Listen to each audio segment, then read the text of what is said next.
মুখ্যমন্ত্ৰী সন্দৰ্ভত আপোনাৰ পৰা দুটা সেন্টেন্স এজন কৰ্মদক্ষ মুখ্যমন্ত্ৰী আৰু কি ক'ম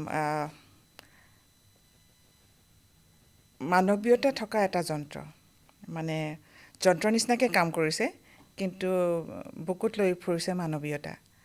গতিকে সেইটো এটা ভালকৈ শব্দখিনি মই বুজাব পৰা নাই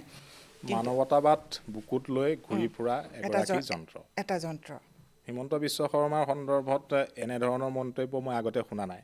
প্ৰথমটো আপুনি কৈছে যে মানৱীয়তাবাদটো বুকুত বান্ধি ঘূৰি ফুৰা এটা যন্ত্ৰ কামো কৰি থাকে কাৰণ সাংঘাতিক আমি তেওঁক কেতিয়া শুৱে কেতিয়া নুশুৱে হোৱা মানে সময়খিনি মিলাবই দেখোঁ কাৰণ ঘূৰিয়ে থাকে তেওঁ আৰু অহৰ্নিশে ঘূৰি অহৰ্নিশে ৰাইজৰ কাৰণে কাম কৰি থাকে অহৰ্নিশে তেওঁ আমাৰ দলটোৰ কাৰণে কাম কৰি থাকে অহৰ্নিশে চিন্তাতে থাকে গতিকে তেনেকুৱা এজন মানুহ যন্ত্ৰ বুলিয়ে ক'ব লাগিব আৱেগ অনুভূতি থকা এটা যন্ত্ৰ